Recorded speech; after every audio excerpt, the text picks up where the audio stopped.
بسم اللہ الرحمن الرحیم۔ شروع اللہ تعالیٰ کے نام سے جو بڑا مہربان اور نہایت رحم کرنے والا ہے۔ دوستوں، اللہ تعالیٰ نے انسان کو مٹی اور جنات کو آگ سے پیدا کیا ہے۔ انہی جنات میں سے ایک جن جس کا نام ابلیس تھا، اس نے حضرت آدم علیہ السلام کو سجدہ کرنے سے انکار کیا تھا، جس کی پاداش میں اسے بارگاہ خداوندی سے نکال دیا گیا تھا۔ ابلیس نے بنی آدم کو تا قیامت گمراہ کرنے کی قسم اٹھائی تھی۔ اسی طرح انسان اور ابلیس کی یہ تاریخی جنگ آج تک جاری ہے۔ دراصل جنات کی تخلیق حضرت آدم علیہ السلام سے کئی ہزار سال پہلے کی جا چکی تھی۔ ابلیس جو کہ قوم جنات کا ایک فرد تھا، اسے بھی اللہ تعالیٰ نے شعور اور نسل بڑھانے کی قوت بخشی تھی۔ بعض شیاطین ایسے تھے جنہیں اللہ تعالیٰ نے جوڑوں میں پیدا کیا تھا۔ جس طرح انسانوں میں مرد اور عورت کے ملاپ سے بچے پیدا ہوتے ہیں، اسی طرح شیاطین جنوں میں بھی بچے جنم لیتے ہیں۔ لہٰذا ابلیس کی اولاد میں بھی وقت کے ساتھ ساتھ اضافہ ہوتا چلا گیا، اور لشکر ابلیس بنی نوع انسان کو گمراہ کرنے کے لیے اس زمین میں پھیل گیا۔ ابلیس کی اولاد مختلف کاموں پر مامور ہو گئیں۔ ان میں سے کوئی انسانوں میں زنا کو عام کرتا ہے، کچھ شیاطین فتنہ و فساد پھیلاتے ہیں تو کچھ جھگڑے کرواتے ہیں۔ اسی طرح شیاطین اور اس کی اولاد مختلف برائیوں کو عام کرتے ہیں اور انسانوں کو گناہ میں مبتلا کر دیتے ہیں۔ شیاطین کی اولاد میں ایک شیطان ایسا بھی ہے جس نے ابلیس سے بغاوت کی اور گمراہی کے راستے کو چھوڑ کر راہ حق پر گامزن ہوا۔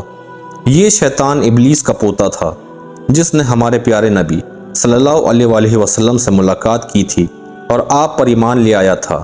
تاریخ اور احادیث کی مختلف کتابوں میں اس بارے میں ایک مشہور واقعہ بیان ہوا ہے۔ حضرت انس بن مالک رضی اللہ تعالی عنہ اور حضرت عمر بن خطاب رضی اللہ تعالی عنہ سے روایت ہے کہ ایک دن ہم نبی کریم صلی اللہ علیہ وآلہ وسلم کے ہمراہ مکہ کے جنگلات کی طرف نکلے۔ ہم تہامہ پہاڑ پر بیٹھے تھے کہ ایک بوڑھا شخص ظاہر ہوا جو لاٹھی کے سہارے چل رہا تھا۔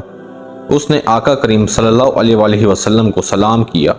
آپ نے جواب دیا اور فرمایا، یہ اپنی چال ڈھال سے کوئی جن معلوم ہوتا ہے۔ اس نے کہا، آپ نے ٹھیک پہچانا۔ پھر حضور اکرم صلی اللہ علیہ وآلہ وسلم نے اس سے پوچھا، تیرا تعلق جنات کے کس گروہ سے ہے؟ اس شخص نے عرض کیا، میرا نام حامہ ہے، میں ہیم کا بیٹا ہوں اور ابلیس کا پوتا ہوں۔ حضور اکرم صلی اللہ علیہ وآلہ وسلم نے اس سے اس کی عمر پوچھی تو اس نے عرض کیا، جتنی عمر اس دنیا کی ہے اتنی ہی میری عمر ہے۔ جن دنوں حابیل نے قابیل کو قتل کیا تھا، اس وقت میں بچہ تھا۔ میں اس وقت لوگوں کے دلوں میں وسوسے ڈالتا تھا، لوگوں کا کھانا چوری کر لیا کرتا تھا۔ اس نے مزید بتایا، میں ان لوگوں میں سے ہوں جو حضرت نوح علیہ السلام پر ایمان لائے تھے اور دعوت دین کے کاموں میں ان کی مدد کی تھی۔ میں نے جناب ابراہیم علیہ السلام سے بھی ملاقات کی ہے۔ میں حضرت یعقوب اور حضرت یوسف علیہ السلام کی صحبت میں بھی رہ چکا ہوں۔ حضرت موسیٰ علیہ السلام سے بھی ملاقات کر چکا ہوں۔ جب حضرت عیسیٰ علیہ السلام سے میری ملاقات ہوئی تو انہیں حضرت موسیٰ علیہ السلام کا سلام پہنچایا۔ ان میں سے میں نے انجیل سیکھی تھی، اور اے نبیوں کے سردار، حضرت عیسیٰ علیہ السلام نے فرمایا تھا کہ اگر تم محمد صلی اللہ علیہ وآلہ وسلم سے ملاقات کرو تو انہیں میرا سلام عرض کرنا، میں اس لیے آپ کی خدمت میں حاضر ہوا ہوں۔ پھر حامہ نے عرض کیا، میں بہت شرمندہ ہوں اور میں اللہ تعالیٰ کی پناہ مانگتا ہوں۔ پھر کہا، میں آپ پر ایمان لاتا ہوں۔ اس کے بعد وہ بہت رویا، پھر کہنے لگا، آپ مجھے قرآن سکھا دیجئے۔ حضور اکرم صلی اللہ علیہ وآلہ وسلم نے اسے قرآن کی تعلیم دی۔ سورہ واقعہ، سورہ مرسلات، سورہ شمس، سورہ فلق، سورہ ناس اور سورہ اخلاص سکھائی۔ صحابہ فرماتے ہیں، حامہ وہاں سے چلا گیا۔ اس واقعے کے بعد حضور اکرم صلی اللہ علیہ وآلہ وسلم نے حامہ کے بارے میں کچھ نہیں فرمایا۔ کچھ عرصے بعد حضور اکرم صلی اللہ علیہ وآلہ وسلم کا ظاہری وصال ہو گیا۔ ایک روایت میں حضرت عائشہ صدیقہ رضی اللہ تعالی عنہا سے منقول ہے کہ حضور اکرم صلی اللہ علیہ وآلہ وسلم نے فرمایا، حامہ جنت میں ہے۔ دوستوں، بلا شبہ اللہ جسے چاہتا ہے ہدایت دیتا ہے۔ ہدایت کا نور ہر اس دل میں سما سکتا ہے جو اپنے گناہوں سے توبہ کرے اور حق کو قبول کرے، چاہے وہ فرعون کی بیوی آسیہ ہو یا کسی گنہگار کے گھر پیدا ہونے والا نیک صفت انسان۔